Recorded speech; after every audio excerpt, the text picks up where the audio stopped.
Hello, this is Storybooks channel. New videos are posted every day. Subscribe and click the bell. Sam walked sluggishly home. He already knew that he was going to be punished by his father. The boy was angry not so much at his father William, who would punish him, but at his sister Nancy, who had told his father everything. And the thing is, Sam's dad fixed the old tape recorder, and he was very proud of it. William kept his rarity in his shed, which he used as a workshop. The man forbade the children to enter the building in his absence. However, as they say, forbidden fruit is sweet, and Sam and Nancy. And when Dad was fishing, secretly went into the workshop. The boy was more interested in hooks for swimming trunks, but Nancy wanted to listen to the tape recorder. She asked her brother to help her turn it on. Sam complied with the request. A song came on, but after a few minutes the sound became disgusting. Nancy, 9 years old, capriciously said to her brother Sam. Sam had already picked up his fishing gear and wanted to run to his friend Ben's house sooner to go to the lake. But his sister wouldn't let him go and begged him to help fix the tape recorder. Sam realized that he could not get rid of Nancy just like that and suggested to her that you can fix the tape recorder yourself. And after this phrase, the boy explained what parts should be greased in the tape recorder. Nancy, hearing her brother's words, agreed, nodded, and clapped her hands joyfully. Sam looked at his sister with a smirk and added, just be careful not to overdo it with the oil. And don't stay here too long, so that your father doesn't catch you here, or you'll be full of mushrooms. Well, I'm out of here. Ben's already raising me. And after that, the 14-year-old boy jumped out of the barn and ran to his friend's house. Sam hoped that his sister would be out before his father got there, but the opposite happened. The guy and Ben had already been sitting at the lake for about 2 hours. When he saw Nancy walking towards them, Sam immediately suspected something wrong and shouted to her, "What's wrong? Is your father waiting for you at home?" "Why?" asked the teenager tensely. "He came in earlier than usual today and found me in the barn. I was just turning on the tape recorder. Dad got angry and asked me if you were here. And I said yes, you could have kept me here. Why did he come home so early? I didn't ask him that." And now Sam was walking home, realizing what he was about to get from his father. Only the teenager entered the courtyard, followed by his sister, as William raised his eyebrows at the sea of questions about who allowed him to enter the workshop in his absence. Sam quietly replied that no one had. And then the father asked a completely unexpected question to the teenager. "How did you advise your sister to fix the tape recorder?" The boy looked perplexed at his father and told William listen to his son, and then threateningly said that advice should be given wisely. And as it turned out, Nancy lubricated the tape recorder, but only with butter. Sam glanced glumly at her sister. She saw her brother's angry look and said tearfully, "But you didn't tell me what kind of oil to use." "My father explained to me later that in these cases they use machine oil." After this incident, William gave the boy a few slaps and forbade the party for 3 days. Nancy, on the other hand, received no punishment. Her father explained that she was not at fault in this case, as she was still young and acting on the orders of her older brother. And it happened often that Sam received more from her father than Nancy. Soon the summer was over and it was school time. Brother and sister started school. Sam often teased Nancy, for which he often received from his father. The boy was angry at his sister. What was she? "I poor Dad and thought all the time how to get back at her. And then he got his chance. Nancy was to have a race for a certain distance, and she and her friend wanted to win in this event. The girl turned to her brother to think of a way to do it. Sam thought for a while and then told his sister there was only one way to finish first. To do that, before the race, put red pepper between your buttocks. But make sure you don't start the race before the signal. Don't tell anyone about my advice, or you'll be the first to finish." The day after the race, Sam was summoned to the school principal's office with his father. As it turned out, Nancy shared this advice with her friend, and the two of them used Sam's method. The girls won the race, but after the finish line they ran around the school for a few more laps. Nancy did not tell her mom and dad about her brother's advice, but her friend informed her parents, who immediately reacted and appealed to the principal of the school. And naturally, after another incident, Sam received a beating from his father. And as always, the punishment in the form of a ban on walking for several days. The guy after this case gave himself a vow that he would no longer tease his sister. Time passed, but Sam still occasionally teased Nancy, for which of course received. And yet he found a way to wean his sister off. My poor father, when the teenager once again teased Nancy. And she complained to Dad that the guy early in the morning before school to blow his nose in the school uniform of his sister. Sam immediately informed the girl that he would do so every time Nancy wanted to inform her father about his pranks. And Nancy just tolerated all of her older brother's antics after that. Sam teased his sister until he turned 16. And as soon as the teenager celebrated his birthday, it was as if he was replaced. The guy began to carefully monitor his appearance. This was noticed even by his father, who casually said to his son, "You, just as if you want to become the first guy in the village. You must have fallen in love that you are always hanging around the mirror." Sam only wanted to answer his father, but then Nancy appeared, who heard his father's words and reacted immediately. The girl said in a sarcastic tone, "Sam wants to show off to the new teacher who told him that he is growing up handsome." The years flew by imperceptibly, and soon Sam graduated from school. The young man already knew very well that he had a handsome appearance, as he had been told about it many times by his mother's acquaintances, as well as by girls from the village. Sam's friend, when he heard compliments in his friend's direction, wrinkled his nose in displeasure and said, "You're lucky you have good looks. You can finish any king. I'm not interested in that. I want to live large, and I'm not in danger of it, because now I'll go to college, get a profession, and earn little. Is that a life? I want to ride on a yacht, go to restaurants, travel abroad." Oh, where are you going?" Benjamin said with a laugh. "A normal dream for a good-looking guy. Maybe you want to twist the tails of cows in the countryside. I don't like that kind of work. Don't get all hot and bothered.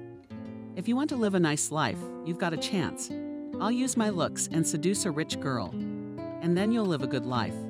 I'll have to think about your proposal, but it won't work. I don't intend to get married and have screaming children who need diapers changed every half hour."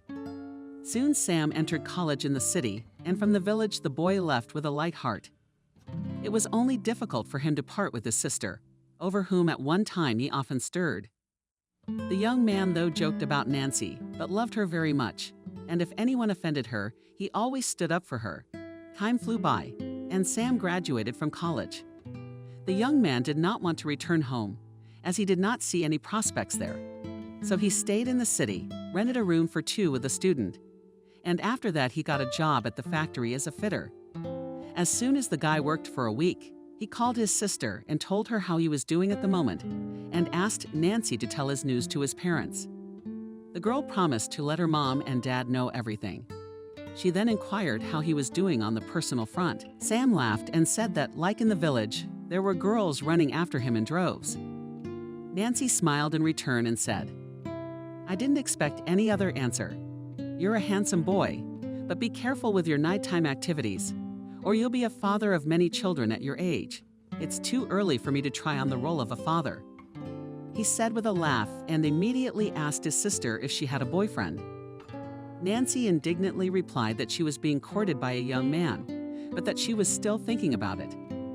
After working for 6 years, Sam sighed doubtfully, for in that time he had not been able to save even $200. And all because of the fact that it was necessary to pay utilities, rent a room, as well as to eat and travel to work. And at the same time wanted to go to a nightclub to have fun. In this regard, Ben's suggestion popped up on the young man's mind that it was possible to take advantage of his appearance and charm a rich girl who would pay for his whims. Sam saw nothing objectionable in this. After all, he was not going to steal from anyone. The guy made a decision, and all he had to do was to find a girl from a wealthy family. He decided to find a rich person in a nightclub. Sam thought that such a contingent most often hangs out there, and the next day in the evening, the young man went to such an establishment. Sam took a not strong cocktail and stood at the counter.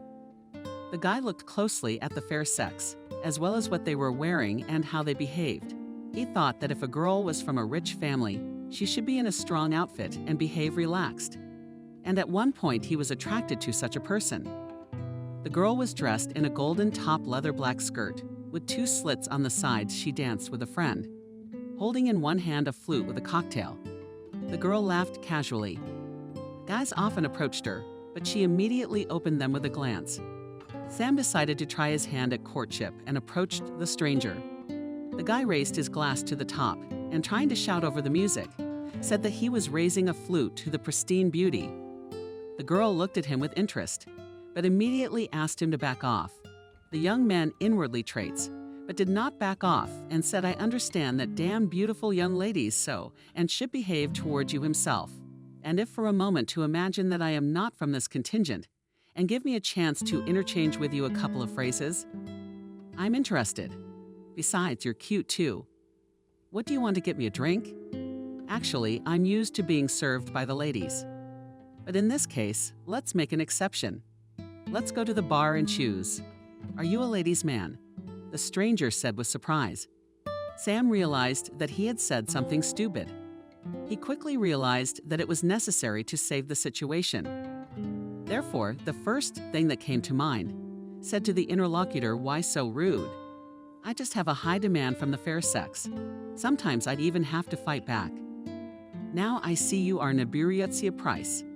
With a laugh said the girl, and then added, "How cocky are you? Come on, let's go to the bar." Soon the couple stood near the bar and sipped a cocktail. They chatted casually. Sam learned that the girl's name is Lily. She's 19 years old, studying at university. Her father is a big official and her mom is an entrepreneur. The young man, having learned the details of the internal, was jubilant that he made the right choice when he approached the girl. Then the couple danced and, already for 0 o'clock, left the night establishment. The young people went outside and the girl headed for a foreign car. The guy remained standing in place. Lily turned around and asked why he was frozen like a statue. Sam said he was uncomfortable with the girl driving the car by herself. Lily laughed and said, "Do you know how to drive? Then get in the driver's seat and I will show you where to go." Soon the young people arrived at the given address. The couple walked into the 2-room apartment they had previously owned. Sam immediately assessed the surroundings. He mentally instructed himself that it was necessary to please this girl this night so that she would want to meet again. And there the guy decided that he would figure out how to manipulate her. Sam's plan succeeded. The next morning when he woke up, there was a cup of coffee and a plate of fat in front of him. The girl sat next to it and looked at him adoringly. The man sipped the flavored drink and immediately heard you were inimitable. "Let's spend the whole day together, drive around the city, go to decent cafes, and then come back to my place. Your offer is tempting, but I can't afford the pleasures of life. You know that. Who told you you'd be paying? I'm the one who proposes it, so I'm the one who finances it." Lily said with a smile. "Maybe you'll give me some cash. It's a bit awkward having a girl pay for you, isn't it? I like the way you think. We'll go to an ATM. I'll withdraw the money, and you'll pay for all the services yourself." After that day, Sam started seeing the girl a lot. They'd been dating for a little over 2 months. Lily gave money to the guy, but it was small amounts. And all because of the fact that the girl was financially dependent on her parents' money. Sam didn't like that. He wanted the mistress to be independent of others, and her money was managed by herself. That is why the young man decided to part with Lily. When they met again, he told her about it, which caused a flurry of emotions. And then the unexpected statement of the girl, "You cannot leave me, as I am pregnant by you." That's a lie. What's the point of me lying to you? So you have to terminate the pregnancy because I'm not going to be a father. If you go against my will and have a baby, you won't get much since I have a small salary. The young man said stiffly and left the apartment. Later he found out that Lily had lied about the baby. She just wanted to keep the guy close to her. However, after such a statement, Sam concluded for himself that in the future it is necessary to use contraception. Now that the guy realized what kind of girl he needed, he decided that it was necessary to look for her not in a nightclub, but through a marriage agency. And soon he already had enough applicants. He chose a prettier woman, who was 34 years old. After a while, the man sat with the girl in a cafe and had a nice conversation. He actually liked her. It was a slender brunette with refined facial features. Her name was Betty. From the girl, the young man learned that she is an entrepreneur, has her own boutique, lives in a 2-room apartment in a dormitory district. She has a Chevrolet automobile. Betty asked the young man to tell her about himself. The young man did not make up anything about himself and told it like it is. His biography, the woman after his story looked at him thoughtfully, and then said, "And why are you so handsome? And do not get acquainted with peers. With them is not interesting. I am more attracted to women who are wise and like to talk to them. There's something to talk about and it's nice to enjoy. What about you? I see you're a frank young man. Well, let's try to meet you. Maybe we can make the perfect family." The couple started dating. Betty was good with Sam. He could turn an ordinary day into a holiday. With his noble character, the man also enjoyed socializing with the woman, and he often teased her like he used to tease his sister. Betty took no offense at Sam for this, until a certain point. It was when the couple was already dating. For the 3rd month, Betty was at work, as the downstairs neighbor called and said that she was being flooded from her apartment. The woman immediately closed her store and hurried home, calling the plumber in advance to come. Betty entered the apartment and hurried to the bathroom, but there was no water running. She went to the kitchen, but it was dry there too.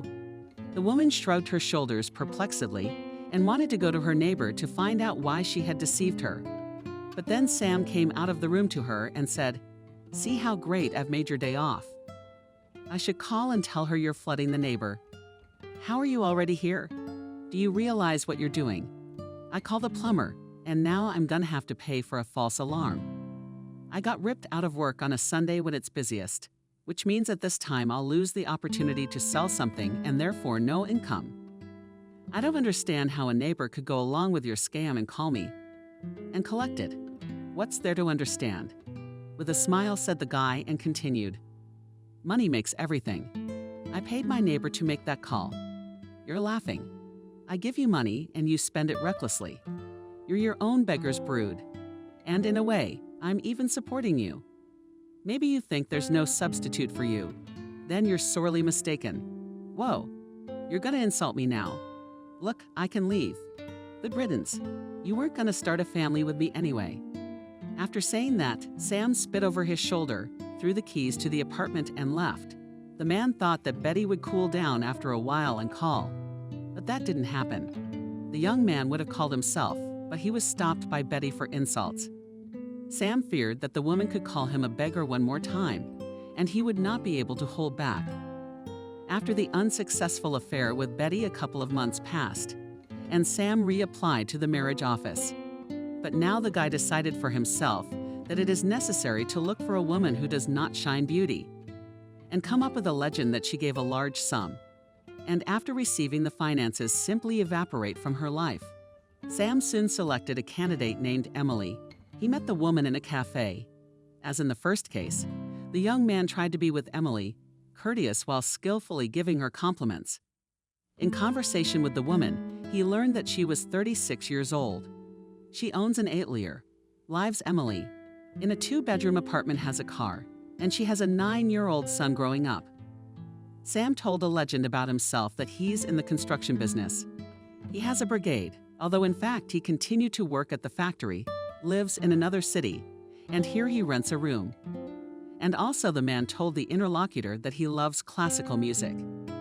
Sam specifically said this, as he read in the woman's profile that she was partial to this genre. When the man said about his hobby, Emily looked at the young man with interest, which did not escape the interlocutor. They spent the first 2 weeks just spending time talking about various topics. And soon Emily offered Sam to stay overnight at her place. The man was not excited about the relationship with this woman, but he stubbornly went to his goal to get money from her. And what annoyed the guys the most was that he had to listen to classical music, which he hadn't liked since childhood. It had been more than 2 weeks since Sam had taken up residence at Emily's place, and he decided it was time to act or else. When the woman once again turned on classical music under the night's entertainment, he would just break all the discs. The man came to Emily in a tortured state. The woman immediately noticed that the lover was not in the mood. She asked what had happened. The young man began to ask the landlady not to worry about him. However, Emily saw that the man was eating something, and the woman persistently asked her lover what happened. "I have a little problem at work, but I do not want to burden you with them. You have enough worries of your own. Spit it out. How do you not realize that your problems, they become my problems too? Or are you saying that when you talked about living together, it was just words? How could you think I was lying to you? Of course I love you. I just wanted to keep you out of trouble. But if you insist, I'll tell you. Anyway, I had a little hiccup at work, and I pay my workers at the end of every week. And right now I don't have any money, and I need a lot. It's not much, but it's a lot. We're not hackers," the man said, and then voiced how much money is needed. Emily thought for a moment, and then smiled softly and said, "It's not that much. I will give you the money, but only in a couple of days. Now just smile and don't be sad about it anymore." "Thank you, my sonny," smiled, said Sam, and kissed the woman gently on the lips. And to himself mentally damned that he asked for too small an amount. 2 days later, Emily brought the money to her lover. The man thanked the woman and thought that tomorrow his torment would be over, because he would no longer return to this apartment and would not hear this hateful classical music, from which he was already sick. Sam said goodbye to Emily the next day as usual. He said that he would be home at the proper time in the evening, and then he discreetly gathered his things and slipped out of the apartment. Then he bought a new SM card and vanished from Emily's life forever. In the shower after leaving the woman, the man wished her mentally that she would meet a decent man who would listen to classical music with her. The money he had gotten was enough to live at his pleasure for 3 months. Now the young man thought that it was necessary to save up as much money as possible in order to open his own business in the future. Sam did not yet know exactly what kind of business he wanted to have, but he decided for himself that he would definitely become an entrepreneur. When the money ran out, Sam wanted to go to the same marriage office again. But then he realized that it was not worth it. He didn't even realize why he decided that, and now the man was on his way to another agency. Sam just wanted to stop by the agency. How did his cell phone ring? It was the sister. The guy answered and immediately heard the happy voice of Nancy. "Hey, little brother, I'm getting married in a month. I look forward to your congratulations. Is your beau right to propose?" "That's right. He came yesterday to ask me to marry him. So my sister will soon be wearing a wedding ring on her fingers. And congratulations. I'll be owed a tidy sum by the day of the wedding. And you're still living off women. Why don't you stop doing that? It's not gonna end well. Nancy, I'm fine. Don't worry about me. All right, I'll call you later. They're waiting for me at the office." And after that, the man disconnected the connection. And at the same moment, he thought that he was in time to express his desire to visit the marriage office again. After all, his sister must be given the money. Soon Sam was already sitting in the cafe again and got acquainted with another woman, whose name was Vanessa. The man told about the fact that he worked in a construction company and that he was a vegetarian. Sam also learned about this from the woman's profile after his story. Sam invited the interviewee to inform him about herself. The woman smiled and then looked at him with a rather frank look, as if undressing the man, and told him her biography. She said that she was 35 years old, worked as a storekeeper, and had a store selling cosmetics. She lives in a 2-room apartment, where in addition to her 2 parrots live. The woman also said that she has been married twice, but life didn't work out.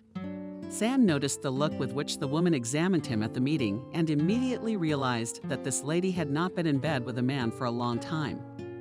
This fact pleased Sam, as it meant that the candy bouquet relationship would not last long. When Sam listened to Vanessa, he immediately realized that he had not heard from her whether she had a car, so he asked her about it under a plausible pretext. The woman smiled and said, "I have a car, but I don't drive. The car has been in the garage for about 5 years. The thing is that my second husband and I were in an accident. And ever since then, I've been afraid to drive myself. That's okay. You'll get over it with me, and I think you will. But maybe we'll switch to you so it is more interesting to communicate," said the smart woman and threw a leg over a leg. "As you say, my queen." And on the same day, Vanessa invited Sam to her home. The man found himself at the woman's apartment, exulted that it was so easy to charm this person. In the meantime, Vanessa offered to pass to the young man in the hall and settle down as at home. What Sam did. After a while, entered the living room and the owner of the apartment, who had changed into a short silk robe of azure color. The woman was holding a tray with a bottle of wine, a couple of glasses, and a vase with various fruits. When the man saw all this, he hurried to help Vanessa carry it to the coffee table. The couple then took a seat in the armchair that faced each other. Sam looked at the woman, and once again it hit him. The thought that there would be a lot of money to be made out of this very spectacle, but it was only necessary to act wisely. And with these thoughts, he filled his glasses and made a toast to our future together. And to himself, he wished himself a speedy and successful completion of the scam. A few days went by when Sam moved in with Vanessa. He had no idea that this woman was so insatiable in bed. It seemed to him that she was squeezing all the juices out of him. The man couldn't say it didn't suit him. He loved it, loved being with Vanessa, but annoying and different. Namely, that he had to physically work hard at his job and then at night fulfill his manly duties without eating any meat. Sam realized that in this way he would soon die. That's why right after the factory he started to go to cafes, where he bought himself a meat calorie dish. Time moved imperceptibly, and his sister's wedding day was approaching. Sam realized that it was time to act further, and he decided to continue in the same spirit as it was last time. The man, as always, came home from work in a dejected state. He tried not to speak much verbally to Vanessa, and naturally, the woman became alarmed and began to question him. Sam at first denied and said that everything was fine, but then he confessed that there was not enough money to pay the workers' wages. The woman recognized the man's amount and said that she had some savings, but it would not be enough to cover the wages. Sam replied that it would be possible to give at least some money to the workers, and then he would make it on his own. The man promised that he would pay back all the money soon. Vanessa withdrew the money and gave it to her lover. Sam thanked the woman and said that he had to go home for a few days, as his mother was ill. Vanessa sympathized with her lover and wished her mother a speedy recovery before leaving. Sam soon left for home, but only not to check up on his mother, as she was short, but to get to his sister's wedding. And here he is already in the registry office and watches Nancy exchanging wedding rings with the groom. And then the guests and relatives give a friendly shout to the newlyweds, bitterly and bitterly. Then everyone goes to the cafe, where the feast begins and the celebration is in full swing. The toastmaster announces that it is necessary to congratulate the young. Guests and relatives begin to put envelopes with money on the tray. When the turn comes to Sam, he rises and says, "I do not know how to say beautiful words in such cases, but I would like you to use the contents of this envelope to go to a resort and have a good vacation." The man then places a rather impressive envelope on the tray and then takes a seat at the table. On the second day of the wedding, the sister discreetly approaches her brother and asks him to step aside with her. She whisperingly asks him if he robbed a bank. The man laughs and replies that he didn't. Nancy embarrassedly says that he gave so much money that he could go to the sea and buy a dishwasher to top it off. Sam hugs his sister and wishes her nothing but happiness in her married life.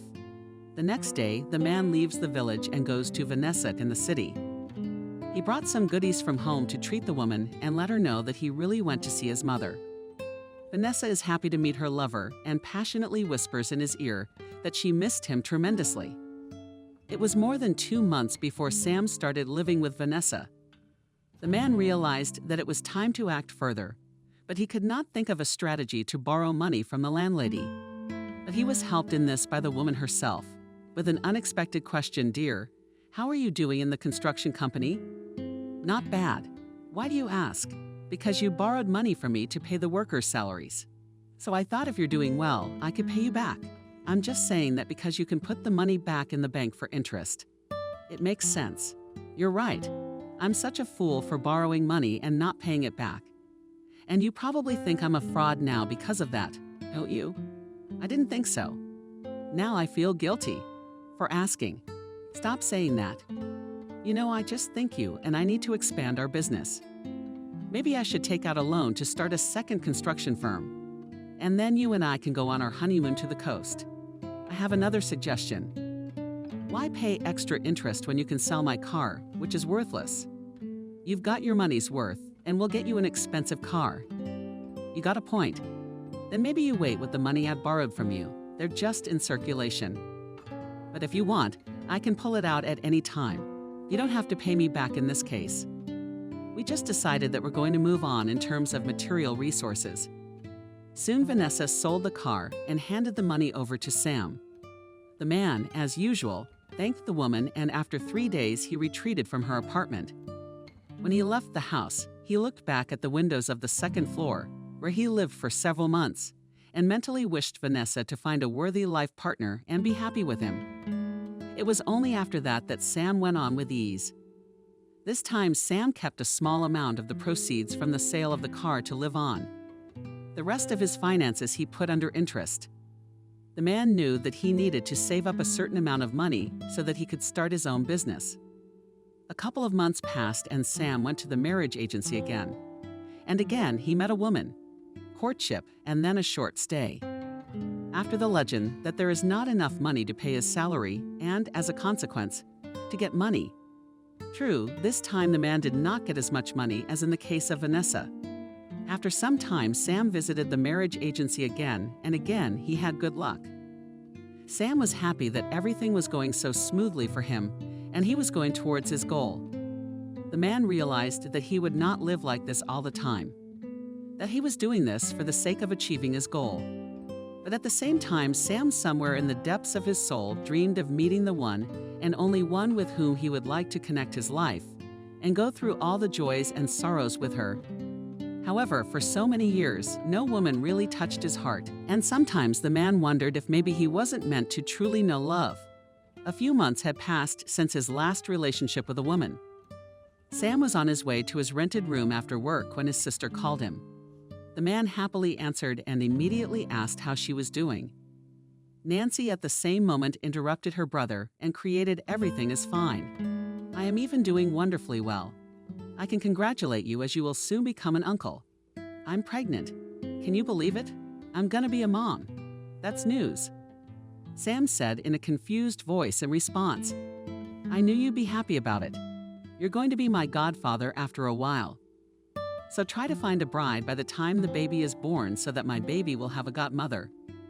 After talking to his sister, Sam thought about it. The man involuntarily invited Nancy that she had arranged her personal life, and there was a loved one beside her. But at the same moment, he pushed these thoughts away from himself and began to think that it was time to continue the work he had started and go to the intended goal. The man soon went again to the marriage office, but only this time he reapplied to the agency, where he had previously chosen Vanessa. He thought that in that marriage office is more promising to find a rich bride, which can be easily divorced for a decent amount. And now the young man is already sitting in the office, choosing a candidate. As soon as he picked up a woman, he immediately set a date with her. However, this time Sam's scheme failed, because on the second date with the woman, whose name was Valentina, he was arrested for fraudulent actions. The man denied the charges against him. Investigator Trevor listened with a chuckle as Sam asked for evidence from the man in uniform. In response, he held out a picture of Emily and Vanessa to the detained man and pronounced these are just two women who have been affected by your fraudulent actions. But I think there are many more victims. These two citizens filed a police report, and after that, it was easy to track you down. So I suggest you now make a clean confession of all your deeds and go on with a clear conscience. But I didn't do anything wrong. I was looking for a woman to start a family with. But after living with these ladies for a while, I realized we weren't right for each other. So I left, and they offered me the money themselves as financial help. You believe yourself? You're talking nonsense right now. To begin with, you reminded these women that you work in a construction company and you need to pay your employees. That's the same story you told your new friend Wendy, who almost victimized you. I suggest you come clean, not play the groom. Believe me, we will find other women who have been victimized by your fraudulent schemes. All right, I'll tell you. "Tell me, will I get much for this?" Sam asked me shakily. "I'm not a judge to pronounce a sentence. All I can tell you is that you'll get a fine. In any case, a prison sentence, as the court decides. But I didn't do anything to get locked up. Yes, I've lived with women whom I've given pleasure to, and they've wanted it. You have to admit, they weren't forced to date me. So why should I face jail time?" Sam said with fervor. "You still present yourself to me as a hero who committed crimes for the good of the people." "Let's not philosophize on this topic," said Trevor, and immediately, smiling, continued to say, "You must be a passionate lover." That one of the affected women made an ambiguous proposal. This is the first time in my practice, and I am, frankly, amazed. "What kind of proposal?" Sam said in a perplexed voice. "It's better that you find out from her. So this proposal will sound more convincing than from my words," said the investigator, and offered the glory to go with him. A few minutes later, Sam entered another office where Vanessa was sitting. Trevor told the woman that she had 15 minutes and that he would wait outside the door. The visitor nodded in agreement and thanked him. As soon as the investigator left the office, Vanessa immediately rushed to hug Sam. The man stared dumbfounded at the woman. He couldn't understand how this lady could hug him after all that had happened. Sam expected from Vanessa reproaches, insults, but not this. The young man pulled away from the embrace and politely said, "I'm embarrassed in front of you. I deceived you. But let's get to the point. The investigator said you have something to offer me. I want you to tell me now." Vanessa looked affectionately at her lover and said that she was ready to withdraw her application if he would fulfill her request. And then the woman said that she wanted Sam to legalize the relationship with her and also to write a receipt that he would live with her forever. She would then take it to a notary together with him. Afterwards, the visitor added that if he agrees, he will probably be given a suspended sentence, and she would help to pay the fine. The man looked at Vanessa in bewilderment, and the latter looked at him with adoration. Sam didn't know what to say. And at that moment, the investigator came into the office. He said that time was up. The woman turned to her lover for an answer, and he categorically and unexpectedly said, "No way in hell." And after these words, the young man got up and went to the exit. And immediately he heard from Vanessa in reply, "But then don't expect any mercy. I'll ask that you get the full measure of it." As soon as Sam and the investigator left the corridor, Trevor turned to the man and asked why he had refused a lucrative offer. Sam turned to the man in uniform and, seeing a smile on his face, asked, "Are you kidding me?" "No, just curious." "Then you have no idea what it's like to work hard and then come home, eat vegetarian food, and then make love to a woman at night. But that's the way you chose to make your money. And as they say, every job has its flaws. It's been a while." Sam was waiting for his trial in the detention center, and then his sister came to check on him. She was crying and scolding her brother that he had jumped to his feet with his relationships with women. The man asked his sister not to worry and told her that he would not do it again. Nancy countered by taking him at his word that he would keep his word. Sam reluctantly promised his sister. He thought he would be given probation for his fraudulent actions. Soon the trial took place. The man's expectations were not met. Sam was sentenced by the judge for his deeds, fined and imprisoned for 1 year and 4 months. The man could not believe that he would have to spend so much time in confinement. Soon Sam was already serving his sentence. He often reflected on his life, analyzed where he had made mistakes, that he ended up behind barbed wire. And also the man dreamed that as soon as he was released, he would start a new life. After all, he promised it to his sister. Time flew by and Sam was released. His sister met him with her husband and baby. Sam, while still in prison, knew that Nancy had given birth to a baby girl who was named Kelly. So as soon as he stepped outside the prison gates, he first hugged his sister and then asked to hold his niece in his arms. Sam gently took the baby girl in his arms and looked at her face, and then said, "She's as beautiful as you are, Nancy. Now you and your husband need to think about making sure she has a protector. So start working on a baby brother for Kelly. Let your daughter grow up to at least 2 years old. "And then my husband and I will consider your proposal," Nancy said with a laugh, and immediately asked her brother what he was going to do next. Sam looked at his sister seriously and replied that he was going to live and earn an honest living. Nancy nodded contentedly and said that she loved him very much and welcomed his decision. After his release, Sam took a job as a laborer on a construction site, renting a room in advance. His sister gave him money for the first time. The man promised Nancy that he would soon pay her back. The young woman laughed in response and said that there was no need to do that, as the money was a gift to him for deciding to live like a human being. It has been 2 years since Sam was released. All this time, the man felt that he was living like a robot. He went to work after going straight home, where he cooked a meager dinner, which he consumed alone. And after eating, the man sat down in front of the TV and watched all the programs indiscriminately. Glory was often approached by women who worked at the construction site for this or that help. The man was well aware that they did this for a reason, but in order to capture his attention. However, Sam was indifferent to them, as no representative of the fair sex interested him. And if he met with girls, it was a short-term relationship. And from this circumstance, the man was also not easy on his soul, his outlet. There were only conversations with his sister on the phone. And here in one of the days when Sam came home after work, the cell phone rang. It was his sister calling. He gladly answered, and the first thing he did was to ask how she was doing. The young woman told him about her daughter and also about her parents. Then she added that she had news for him. Sam was intrigued, asked if the news was good. "You asked me once about your friend."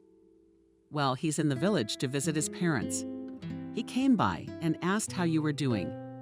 Now your friend has become a rich man, and grandfather drives a foreign car so much. I wanted to give him your phone number, but then I thought, what if you don't want me to? You should have. I'd love to talk to him. It's an easy fix. I can see him through the window, walking down the street with his wife and kid. I can call him over and you two can talk. You want to? Go ahead." And within minutes, Sam was on the phone with his friend. They talked for a while. From Benjamin's words, the man learned that he had married a woman with a child, who was an entrepreneur. And now he and his wife had opened another store where Benjamin was already the boss. And also the friend added that soon they are expecting a child together, and that he is happy in life. After the conversation with Benjamin, Sam became upset. He remembered the conversation with his friend when they graduated from high school. After all, then the friend did not even dream about a good life, but Sam had dreamed of it. And now it turned out so that Benjamin lives happily, and he is satisfied with a meager salary and still has not settled his personal life. And yet he's approaching 35 years of age. The realization of this darkened the man's mood, and he decided to go to a cafe to unwind. Sam, not thinking long, got ready and left the apartment. The man walked down the street and kept thinking how lucky his friend was in life. He didn't notice that he had walked a few blocks. And then Sam saw a restaurant in front of him. Initially, he thought that he should not come here because the prices would be huge. And at the same moment, the man mentally scolded himself, saying not loudly, out loud, "Once a year, I have the right to relax in an expensive restaurant." And with these words, he entered the establishment. The man ate dinner, and then, when the waiter came up with the bill, he was suddenly horrified when he saw the amount. Sam could hardly suppress a sigh of disappointment. He took out his wallet and counted out the required amount. And as soon as he left the restaurant, he regretted that he had entered this place at all. Sam came home in a disgusted mood. He still had a residue from the conversation with his friend. The man couldn't understand why Ben, who looked unattractive, had managed to settle down so well in life. But he himself, with his charming looks, can't find a well-off girl to love. And Sam was also nervous that today he had given a lot of money in a restaurant, and all because he wanted to feel like a rich man. Time slowly moved on and another year flew by unnoticed. Sam took a vacation and went to the village to visit his relatives. As soon as the man entered the house, he saw his mother crying. Sam frowned and asked what happened. The old woman said Kelly had fallen ill. She was admitted to the regional hospital. The doctors say she has something serious and will soon need an operation, which is better done in big cities. Nancy can't find a place to be. She roars like a beluga, day and night. Why didn't she call me and tell me about this? I thought you knew everything. Crying, the mother said. Where is Nancy now? She should be back from the hospital, the old woman said mournfully and cried again. The son hugged his mother and asked her not to worry, saying that he would think of a way to help his sister. Sam, after talking to his mother, went out into the yard. The man was angry at this point at his sister for not calling and telling him everything earlier. Sam was anxiously awaiting Nancy's return so that he could talk to her about his niece's illness. It was a little over half an hour later when the man saw his sister approaching the gate. Sam hurried over to Nancy and first asked the young woman why she had hidden about Kelly's illness. Nancy looked at her brother and immediately flooded with tears. Sam put his arms around his sister. His anger at the girl had already passed at that very moment. The man realized that if he himself was so worried about his niece, what state of mind was the mother in now, thinking about her child? Sam asked his sister to sit down on the bench and tell him everything. Nancy complied with her brother's request and consistently informed him about Kelly's illness. As soon as the man knew all the details, he hugged his sister and told her that they still had time to get money for the child's surgery. Nancy looked sadly at her brother and said, "My mother-in-law has given a small amount, and so have our parents. But these finances are like a drop in the ocean. My spouse tried to take a loan from the bank, but he was approved a small amount, not what he asked for. We are now waiting for the time to take this loan. Closer to the time, the doctors will say the exact time as our little one will need surgeries. Well, that's good. A little bit of everything, and we'll raise the capital. But I will ask one thing of you, that you don't do this again. You've never hidden the fact that you're in trouble from your own brother. Do you understand me?" "Yes, thank you for your support," Nancy said quietly. All evening, Sam, after talking to his sister, sat in thoughtfulness.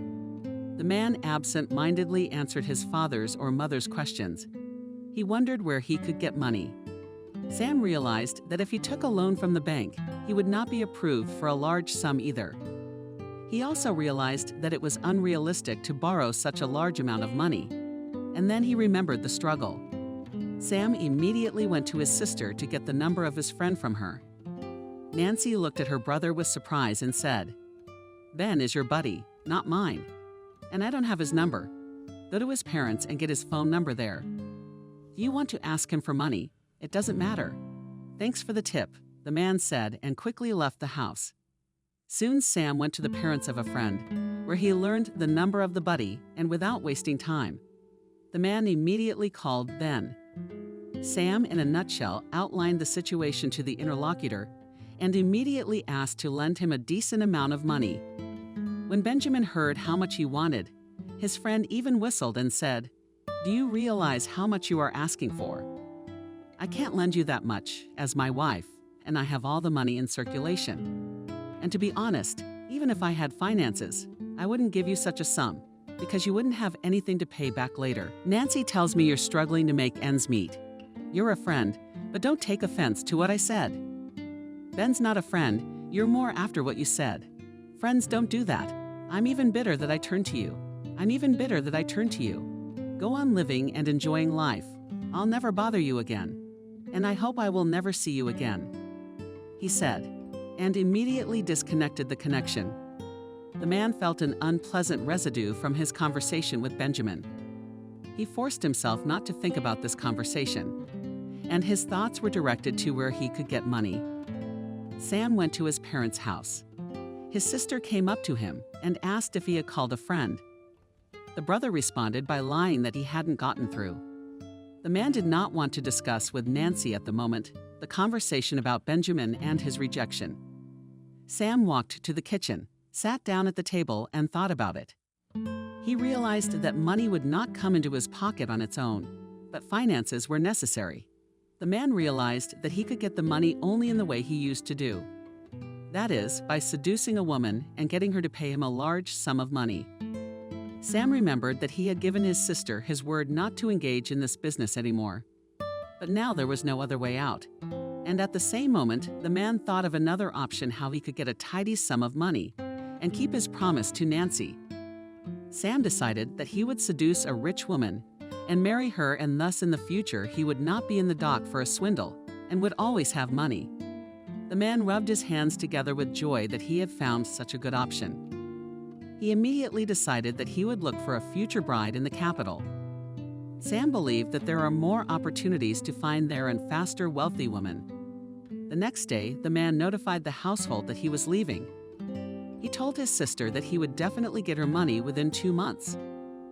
Nancy looked at her brother suspiciously and asked him if he was thinking of scamming women for money again. Sam gently kissed his sister on the cheek and replied that he had no intention of doing so. Soon the man arrived in New York. He rented a room and then wondered where exactly to meet a rich suitor. Initially, Sam wanted to go to a dingy office, but something stopped him from that. And at the same moment, the man's stomach sounded strongly. He immediately felt incredibly hungry. On the man's mind came the decision that first it is necessary to eat, and already on a full stomach to act. Next, Sam did not delay the planned action and soon left the rented room and went outside. The man decided that today he would definitely visit a restaurant. Perhaps there he would get acquainted with a woman. And here Sam already sat at the table and dictated the order to the waiter in uniform. As soon as the man dictated the dishes, he began to look around the restaurant. Sam noted with admiration that everything here is decorated exquisitely and without unnecessary decorations, as is usually done in cheap cafes. A few minutes passed and the waiter brought part of the order, saying that the hot dishes would be ready a little later.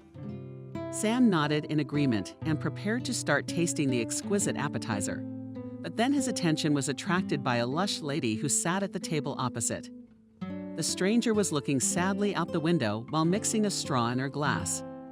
She was a full woman of about 50 years of age who was dressed in a coffee-colored pantsuit. Sam looked at the stranger and the woman, as if sensing the gaze, turned to the man and looked at him questioningly. Sam involuntarily caught himself thinking that this woman was quite unhappy and obviously lonely. And he also realized that this lady was not poor. This conclusion appeared to him intuitively. And Sam got up from the table and approached her, and then politely said, "I see you are bored. Maybe I could keep you company. If you don't mind, I don't know what to tell you. On the one hand, you're a man with a strong-willed face, but no wedding ring, which suggests certain thoughts. On the other hand, I'm really bored. I'm curious to know the first side of your definition that brings you to mind. I'll answer. You're an interesting man to pay attention to a bun pulling up a cocktail. You're more likely to be interested in being with a hottie who has legs growing out of her ears and to be half my age. You're an interesting person. I'll be honest. It's not your looks that attracted me to you, it's your demeanor. But if you don't want to socialize, I'll be right back. Or rather, back to my table. Interested, young man, join us, we'll talk. Just tell me what exactly you are interested in my behavior." The man sat down next to me. He mentally realized that this woman was obviously a rich lady, but now Sam didn't know how to talk to her. Sam hadn't come up with a cover story for himself and was therefore a little nervous about it. The man didn't know what to tell the woman about himself, so he decided to act according to the circumstances. Sam offered to tell the woman about himself. The woman grinned back and said carelessly, "You're fast. Do you really think that I will tell the first person I meet everything about myself? Maybe you should tell me at the first meeting what my annual income is? You have pleased me now with your words, namely that you called our sit-downs with you the first meeting. I conclude from this that we will have more meetings, and not one, and not even two. And you are also a self-confident type," with a laugh, said the woman. "Maybe just a little. Let me start our dialogue differently. I would like to know your name and immediately suggest that we switch to the first name. It will be easier to talk that way. Well, we'll follow your plan. My name is Adriana. I'm 49 years old. I come here often because the food here is excellent. This is the first time I've seen your personality. Hence the conclusion that you're a stray pigeon. That's a pretty name you have. By the way, I want to say that you and shrewd madam, because I am actually a visiting pigeon here. I just got here today, decided to conquer New York. After losing business in my hometown," Sam said, and went on to tell the woman what his name was and how old he was. The woman listened attentively and then carelessly remarked that such a handsome man should definitely be married. Sam proudly took out his passport and held it out to the new acquaintance and said, "You can familiarize yourself with the document, where there is not a single stamp that I used to have the status of a married man." Adriana looked at the passport with interest and then asked the interlocutor in surprise why he was not married. And then, without waiting for an answer, she said, "You don't have to answer that, as I have already guessed why you have never been married. You are obviously of a different orientation." Sam, hearing the words "new acquaintance," laughed and only after a while answered that his person does not attract the male sex at all. And then he added that he liked mature women with whom he could talk about various topics. Adriana, after these words, already looked at the man more interested, which did not hide from Sam. Then the couple started talking about New York. Sam tried to compliment her as often as possible under a plausible pretext. The woman heard beautiful words from the new acquaintance and tried not to react to them. But Sam saw perfectly well that she was pleased with these compliments. It took about 2 hours for the couple to communicate with each other. During this time, Sam learned that the interlocutor lives in a 3-room apartment, has a dacha in the Moscow region and a car. The owner of the travel agency was married. But life did not go well, and she and her husband separated. There is a child, a son, who is currently studying abroad. Sam listened to all this information carefully, and he was satisfied that he had sat down with this woman. The man realized that Adriana, like no one else, was very suitable for the role of a wife. And now Sam was thinking how to charm this lady even more. Meanwhile, the woman called the waiter and asked him to bring the bill. Sam realized that now the new acquaintance would pay and leave, and this was not in the plans of the man. That's why he said, "And you just like that you will leave now. I was hoping we could still have a good time and talk. I would suggest you to come to my place, but you realize that I will not surprise you there, because it is a rented room, where there is only 1 bed and a desk with 2 chairs. Are you asking me to visit? Are you in no hurry with your socializing? I thought we were modern people, and you obviously liked me. Why deny yourself the pleasure if we both don't want to part? I can't argue with you. Okay, let's go to my place, but we'll get some champagne on the way." Soon the couple left the restaurant, and the woman hailed a cab. Sam was surprised to ask why she did not drive her own car. Adriana said with a smile that if she goes to a restaurant for dinner, she allows herself not to drink a strong cocktail. And if she does it, she does not get behind the wheel of a car in an inebriated state. Sam listened to the interlocutor and said, "And you are not only a beautiful woman, but also wise. You will be lucky to have a man who can capture your heart. Today you have showered me with compliments from head to toe. That's how you should be complimented. You are a worthy woman, to whom I want to say only beautiful words," quietly said the man, and in one movement attracted the new acquaintance to himself. And then Sam embraced the woman and kissed her passionately on the lips. That night, the man spent at Adriana's place. Early in the morning, Sam got up, while his partner was still asleep, and went to the kitchen. The man wanted to make coffee and so opened one of the cupboards as from behind he heard the voice of the landlady of the apartment, who said, "And you're looking for something to eat. You don't hide jewelry and money in the kitchen. And you might have thought that about me," the man said glumly and turned to the woman. He came close to Adriana and said, "I wanted to brew the most beautiful lady a fragrant drink and serve it in bed. But I don't know where to find a pot and coffee. I like your coffee idea," the woman said with a smile and reached up to Sam's face to kiss him. The man at the same moment embraced his partner and nestled his lips on hers, and then abruptly pulled away and mumbled, "I don't think we need coffee now. We need to continue the night's fun. Well, go to bed." After a while, Sam was lying on his back and breathing heavily. Adriana sat next to him and ran her finger over the man's face. The woman looked at the guest and thought about something. Sam hugged the landlady and said that it was time for him to look for a job. Adriana grinned and said that today was Sunday and it was unlikely to find a job on that day. Then the woman offered the man a few days to get settled in New York. The man gladly accepted. 2 weeks had passed since Sam had met Adriana. All this time he was staying with her. The man complimented the woman every day when she arrived after work. always made sure to cook delicious meals. And Adriana loved it. It seemed to her that the man really loved her. And so one day she struck up a conversation. "I know you're looking for a job, but you're getting a lot of bad ones. Maybe let me talk to my cousin, and he'll come up with something decent for you. You don't have to talk to anybody. I'm a man, and I have to take care of myself. If I don't find one in 2 weeks, I'll go to my homeland. Are you saying you'll leave me?" "I thought so," the man said disappointedly. "Who told you I'm quitting? I'll work shifts. I'll live with you 1 month and work the next. I'd ask you to marry me. But you'd refuse to marry an unemployed man. And you first offer, and then already think," the woman said slyly. Sam mentally rejoiced because that's what he wanted. The man knelt down on one knee in front of the landlady and quietly made her a marriage proposal. Adriana hugged the head of her lover and happily mumbled that she agreed to become his spouse, and immediately added that they would go to the registry office tomorrow. Sam didn't argue. He asked only one thing.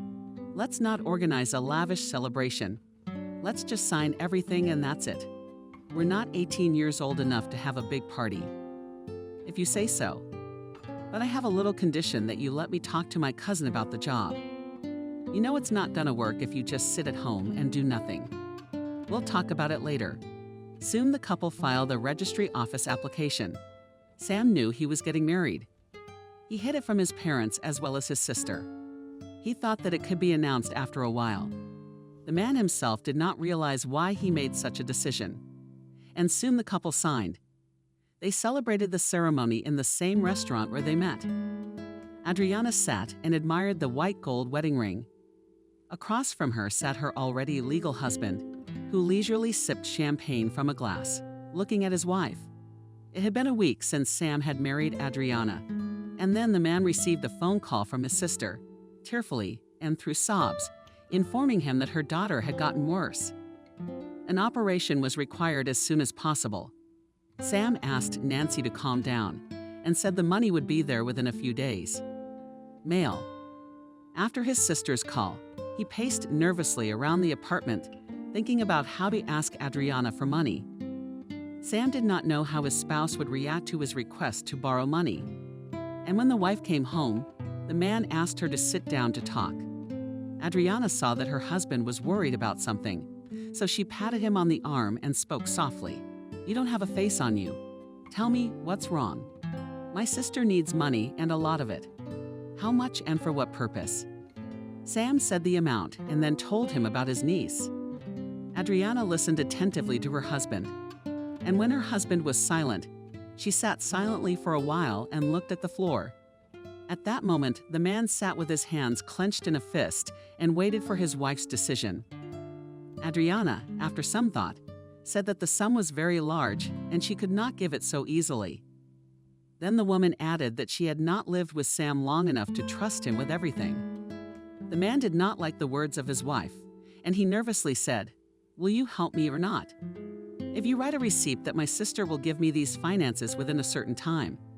But I can't give you a receipt instead of my sister," the man said in a perplexed tone. "Then we are obliged not to give the money to your wife. I realize it sounds absurd, but you also understand me correctly. We have not had time to get together. How do you need a certain amount of money? What if in a couple of weeks you come and divorce me? If you want to take offense, this is the only way I'm gonna give you the money. You write a receipt that's notarized. I didn't expect that from you. Okay, I agree to your terms, but then let your brother find me a job and high paying," the man said. He immediately called his sister and told Nancy that tomorrow he would transfer the required amount of money to her in the evening. The next day, Sam and his wife visited a notary. The man wrote a receipt and then received the money, which he immediately transferred to his sister. Nancy, as soon as she received the money, then called her brother and wondered where he got so much Sam. He hastened to reassure his sister and told her that he had been approved for a loan from the bank. Nancy thanked her brother and said that she and her husband would pay back the debt whenever possible. Sam chimed in response. "Let me go on about this nonsense. You don't have to give me anything. I gave the money gratuitously. The most important thing now is for my niece to get well as soon as possible." A month passed after Sam transferred the money to his sister. During this time, Nancy and her daughter had an operation in St. Petersburg, and the girl was on the mend. Adriana introduced her husband to her cousin Mark. The man was the director of a furniture factory. Sam immediately approached his new relative with a request to get him a job. Mark Markovich answered, "I'll take you to my factory. I'll give you the position of a small supervisor. But in fact, you won't have to do anything. In principle, you will be introduced to all the subtleties. Your companion. Let's just say that you'll only work your ass off and get paid for it. If you want to go deeper into the labor activity and promote yourself, then you'll have to take more responsibility and learn a few things. What do you think of my offer? I'm in. I'm tired of sitting at home and staring at the TV all day long. It'll give me some variety in my life." Soon Sam went to work, and in fact, the man was explained his duties, told what he had to do. Sam was well aware that the position was a fictitious one, and in fact, he did not have to do anything. After the first day of work, the man called his wife and asked her for a festive dinner. Adriana readily agreed and suggested celebrating the first day of work in a restaurant. Sam gladly agreed. And now the couple is sitting in the restaurant and having dinner. Sam enthusiastically tells how the first day of work went. The woman listens to her husband and thinks how good it is that Mark helped her husband with his work. It had been a month since Sam had gotten a job. The man felt as if life was passing him by. He was bored with his life. He didn't want to go home because he didn't want to see his wife's face. After all, he understood perfectly well what he had married this woman for. Work also did not bring joy, and the man went to the furniture factory only for a tick and often left work, not waiting for the end of the working day. And so Sam decided to leave the factory early to go for a walk in New York. The man packed up and left the factory. He walked down the street and looked at passers-by. And then his attention was attracted by a girl who was standing and feeding birds with a mug of bread. The man approached the stranger and politely inquired, "Can I keep you company?" The girl looked at the man and smiled coquettishly at him. And then she handed Sam a piece of bread and offered to help her in this business. In a few minutes, the couple were talking animatedly about the girl. The man learned that her name is Lola. She is 24 years old and works as a nurse in a hospital. She lives with her mom in a 2-room apartment. After the couple ran out of bread, the man suggested that the girl go to a cafe and continue the conversation. Lola did not refuse, and soon they were already sitting in the institution and drinking coffee. The man looked at the interlocutor and imagined how with her he could have fun in bed. The girl, as if reading his thoughts, said, "Probably, anticipating that very soon you and I will make love." "How did you guess that?" Sam said, perplexed. "Yes, I could tell from the look in your eyes. You're undressing me with your gaze in the cafe. So I want you so much, if you understood everything from my look. Then offer me a place and let's go. Why waste precious time if our desires coincide?" The man laughed and then asked the girl to wait for him, and he quickly left the cafe. Sam hurried to the kiosk where they sold the press. He bought a newspaper. He found an ad for an apartment for rent and quickly called it. The man agreed with the landlady on his cell phone and then returned to Lola. And soon the couple was already at the rented apartment, where they made love. It took about 3 hours before the man lay on his back in satisfaction. He felt good with this girl, who did not ask unnecessary questions. At this moment, he imagined that very soon he would have to get dressed and return home to his hated wife. And at the same moment, the phone rang. It was his wife, who capriciously mumbled, "Where the hell are you?" "The working day is long over, and you are not home yet?" "Don't worry, darling, I just decided to take a walk today. I'm going home to warm up dinner." After these words, the man turned to Lola and asked the girl if she liked everything. The young woman replied with a nod and immediately asked if they would meet again. Sam kissed his partner with a passionate kiss on the lips and replied that they would definitely see each other more than once. And then the man asked Lola to dictate his phone number.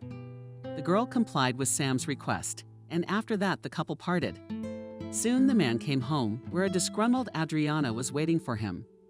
The woman, not hiding her bad mood, asked Sam next time he wanted to go for a walk to put her on notice. The man shrugged in response and only asked, "I will be fed in this house." After meeting Lola a few days passed, Sam again wanted to meet the girl. He called her, made an appointment, and as before, the couple again rented a one-room apartment where they had fun. And then the man, as always, promised the girl that this meeting would not be the last. And after that, he gave the young woman a gold chain, which he had bought especially for her. A month flew by as Sam secretly met with Lola. He enjoyed seeing this girl. He enjoyed giving the young woman inexpensive gifts, which she gladly accepted. Sometimes Sam even wondered whether he would be able to start a family with Lola. However, he did not ask the girl a direct question. And so Sam wanted to see Lola again. The man, as always, called the young woman and scheduled a date at a rented apartment. Sam had left work on his lunch break that day. He wanted to spend as much time as possible with the girl today. Before the date, the man stopped by the store and bought Lola expensive perfume. And already soon Sam was in the nude in bed with a young woman. Suddenly the phone rang. The man, without looking, pressed the answer button.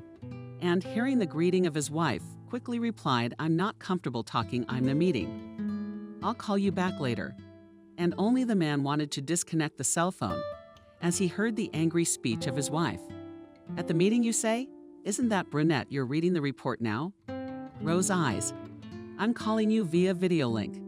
Okay, honey, we're gonna have a short conversation. And not over the phone, but in person. I'll meet you at home immediately." The man looked at the screen of the phone perplexed. He was cursing himself for not looking at the cell phone when he turned it on. In the meantime, Lola got up and started to get dressed. Sam was now looking at the girl, who was almost dressed. The man called out to the young woman and suggested that they stay a little longer to talk. Lola glanced at her partner. She sat down next to him, asking him, "What do you want to tell me? You understand everything perfectly well. The wife is now obviously going to ask for a divorce. And I want to ask you if you want to marry me." "No, I was just seeing you for fun. I don't plan on getting married. At least not at the moment." "Do you mean to say that you have no feelings for me, and you are writing from a girl's answer?"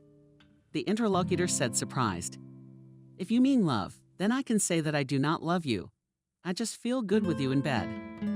I like it when you give gifts, and that's all that keeps us together. In that case, it was the last time we'd see each other. I thought you loved me. Okay, go on, go, and I won't detain you any longer." As soon as the girl left the apartment, the man put his hands around his head and thought. He understood perfectly well that now a rather unpleasant conversation was waiting for him at home. Sam felt that he was in prostration. On the one hand, he was glad that everything had happened this way. After all, now he did not have to pretend to be a man in love with his own wife. But on the other hand, now meant that going to restaurants, trips to the racetrack, as well as visiting theaters, all this stops. The man sighed sorrowfully. After these reflections, he quickly gathered himself and then hurried home, where his angry spouse was waiting for him. And as soon as Sam entered the apartment, he saw that in the hallway there was a bag, and next to it a small package. The man passed into the living room, where the spouse was sitting in an armchair. The woman gestured to the second chair.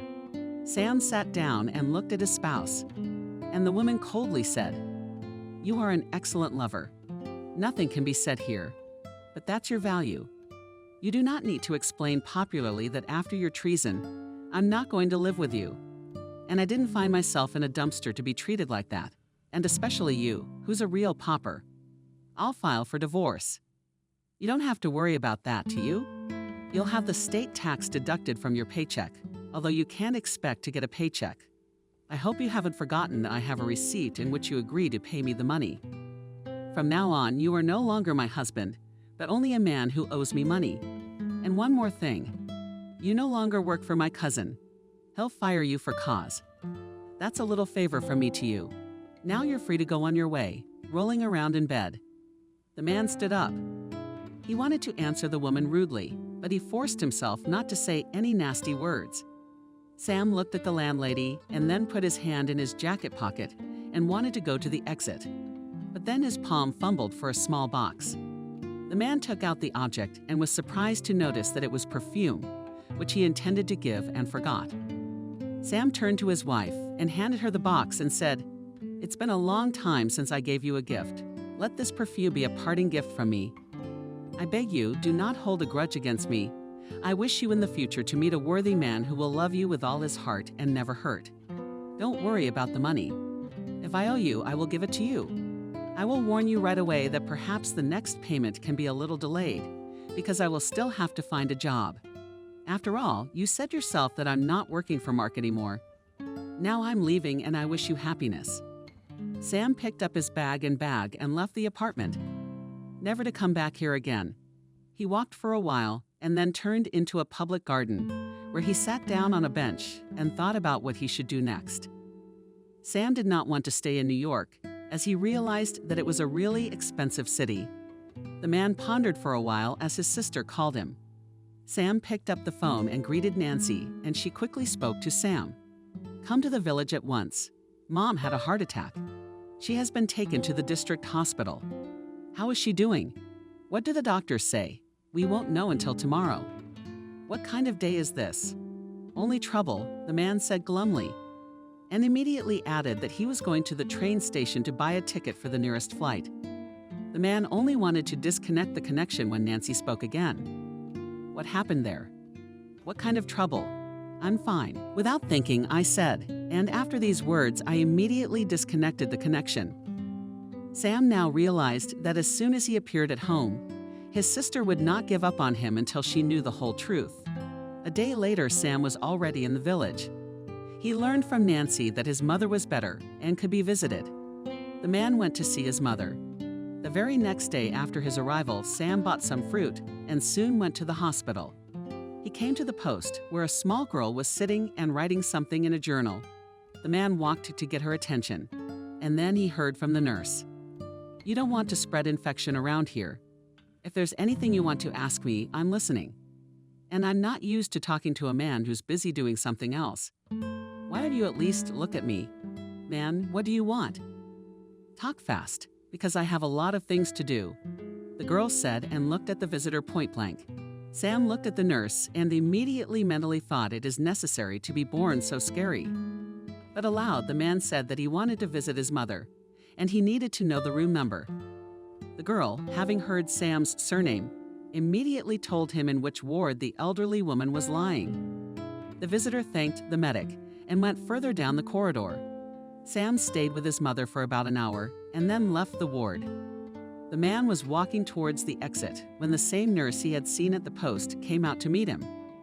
Sam thought again how unlucky this girl was with her looks, and then he noticed that she was limping on her right leg. The man mentally and thought that such things happen in life. Not only that this girl was born, not pretty, but also the Lord awarded her with a limp. Soon Sam came to the village. His sister immediately came to him and began to ask about the trouble he had in New York. The man refused for a long time, but Nancy was adamant and demanded to tell her everything. Sam couldn't stand it and said in his heart, "You are a pain in the ass, my sister, as only your husband tolerates you. If my niece will go to you in character, then definitely can communicate with you will be only on the phone and only 10 minutes. Don't leave. Tell me what happened. After all, know that I will not leave until I know the truth." Sam sighed sorrowfully and told his sister about his marriage and where he got the money for Kelly's surgery. The man also informed her of his infidelity. Nancy listened to all this news with her eyes wide open. And as soon as her brother fell silent, she slammed her fist into his chest and spoke angrily. "You married this Adriana just to get money out of her. How could you do that? In fact, you promised me that you wouldn't get your finances that way. How could you even keep this from me? Stop raging. It's all in the past. I'm gonna live here with you guys now. I don't know if we're all living together though. Of course we will. When you get a job, we'll all work together to pay off that debt to your ex-wife. All that matters now is that Mom gets better." "You're right about that, Nancy." Sam's mom was in the hospital for 10 days. The man visited the old woman every other day and often met a nurse who was still limping. When Sam saw the girl, he always saw her as an angry nurse. The man himself did not understand why he thought so about her. And before the mother was discharged, he asked her a question. "There's a nurse who works here who has a limp. I think she's angry because it's written all over her face.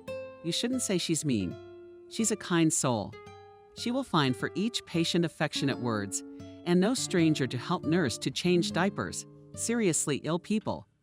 And also when she has a night shift, and she reads books to us. I didn't expect you to praise her so much. After the man's mother was discharged, Sam went to the city and got a job at a factory in a specialty. He decided that he would live his life as he could and no longer looked for rich women. Sam no longer dreamed of a life where he could go to expensive restaurants and drive a cool foreign car. 2 months passed as the man worked at the factory, and one day he was returning home to his rented apartment. After a day of labor, as he noticed a girl who was limping, she took a couple of steps and suddenly fell on the path, which was covered with ice. And at the same moment, 2 guys laughed nearby, and one of them said not only that it was scary, and how the earth bears such persons. Sam was well aware that this phrase was heard by the girl. The man immediately jumped up to the guys and asked them to apologize to the girl. The young men wanted to answer the glory rudely at first, but seeing his angry look, quietly said that they apologize. And after these words, the boys hurried away. Meanwhile, Sam gave his hand to the girl and asked her softly, "Are you not mistaken?" "No, but you shouldn't have stood up for you like that. I'm used to such words long ago." And then the girl looked at her savior and said in surprise, "I know you visited your mother in the hospital. I wonder if you memorize all the visitors as you do me. If I'm not mistaken, your name is Helen." "No mistake. Not all the visitors. It's just that you look like a subject." "Well, I won't keep you. I should get home. Why are you running away from me so fast? Let me walk you out so you don't run into guys like that. You gotta be kidding me. Thanks for your help, but you don't have to walk me home. I'd just like to talk to you, but I can see you're being belligerent toward me. All because you think I'm cute. What's the resonance? But it turns out being beautiful isn't always a good thing in life. So what are we gonna talk about?" "I'll find things to talk about," the man said happily. He didn't know, but he really wanted to talk to this girl. The couple walked down the street for a while and talked peacefully. Sam mostly told about his childhood, how he used to joke about his sister. Helen listened to him. I laughed heartily. Soon the young people approached the house, and the girl announced that they were there. The man sighed disappointedly and immediately offered the new acquaintance another walk. However, the girl refused, saying that she had more important things to do. Sam once again sighed disappointedly and said, "Well, at least give me your phone number to call you and invite you for a walk. I have a free day, will be on Thursday. We'll call in the morning and talk about it." And soon the girl left, and the man still stood for some time and thought a new acquaintance. Sam was at this time ready to do anything, only if Helen would be with him a little longer. The man glanced at the house and then turned and went to his room. A few days passed, and it was Thursday. Sam dialed Helen's number on his lunch hour and greeted the girl and then asked her if she would be willing to go out with him today. The girl said yes and told him where to come over and what time. Sam walked to the date, visibly nervous. The man came to the meeting as much as half an hour before the appointed time. He stood and moved from foot to foot, looking for Helen. And soon Sam saw the limping girl. He hurried to meet her, and as soon as he was near her, he took out a small bouquet of flowers from his pocket and handed it to Helen. The girl embarrassedly said, "We'll freeze them now. It's not the month of May. I suggest that we go to the cafe and warm ourselves, and we will not let the flowers die. It's a waste of money. I don't think you're a millionaire's son to spend money left and right. Let's go to my place. Grandma will enjoy the company of a handsome man. That's the thing. But let's stop by the store so I can at least buy a cake, because it's uncomfortable to go empty-handed. You'll be holding flowers, so present them to my grandmother. But I gave you the bouquet." "Again an inconsistency, it comes out," said Sam embarrassedly. The girl laughed in response and said that if they continued to argue, she would change her mind about taking the man to her house. After these words of Alina, the interlocutor raised his hands above his head and said that he was giving up. The couple soon continued on their way. Sam asked the interlocutor to tell about herself. Helen looked at the man and said that she was 24 years old and lived with her grandmother. She also said that last year she entered the medical school on a correspondence course. The girl said that in the future she dreams of becoming a doctor orthopedist. Helen did not tell anything about her father, and about her mother said that she lives in another city. Soon the man was already sitting at the girl's house and talking nicely with the elderly woman. And Helen was setting the table to treat the guest with tea and cakes that the grandmother had baked today. Nickel. After that, Sam began to call the girl often, as well as to visit her. The man felt that he was incredibly attracted to Helen. He wanted to protect her and see her as often as possible. Nickel saw that the man liked her granddaughter. And once, when Sam came to visit, and the girl was not at home at that moment, the old woman turned to him. "Are you serious about hitting on my granddaughter, or do you want to stroke your ego? There are plenty of available girls for that. And if we are having a serious conversation right now, I can tell you that Helen, I have fallen in love. I've never had feelings like this before. And would you believe me, I've been with a lot of women. If you're in love, why did you ask her to marry you? You know, I think I might do that tonight. When Helen gets here, I'll tell her about it. But I'll tell you right away, I'm not going to give you the Goldilocks. You know all about me, but will she agree to marry me? Well, you ask her now. Helen just got home. Idea groom, meet your beloved." Sam happily nodded to the older woman and followed her into the hallway. The couple chatted privately for a while, and then the young people made their way into the hall. Nickel looked at her granddaughter and realized that the girl had accepted the man's proposal. The old lady smiled at the couple and proposed to celebrate the engagement. After these words of the old woman, everyone in the room laughed. Soon the trio sat down at the table. Helen poured tea for everyone and put a vase with jam and dried fruit on the table. The girl watched with delight as the chosen one took a few sips and looked at her. And then he looked at Nicole and softly said, "My future spouse is the most beautiful in this world. And if anyone wants to dispute that, they'll have to deal with my fist. Your future wife is not only beautiful, she's also rich. I know I didn't tell you that, Helen, and I was right to. But there's no point in keeping it a secret now. Her mom lives abroad and has a business there. She offered her daughter to move in with her, but Anishka refused. She said she wanted to do everything on her own, which in fact she does. However, her mother transfers her money every month, which has been accumulating for years, and now there is a very decent amount. You'll have enough for a wedding and a trip, and even to start your own business if you want." After these words, Sam stood up, walked over to Helen, hugged her tenderly, and said to Nicole, "To hell with money. Money isn't what makes you happy. I found my diamond in Helen, and I don't need anything else, but only in the future. A couple of screaming kids to call us daddy and mommy,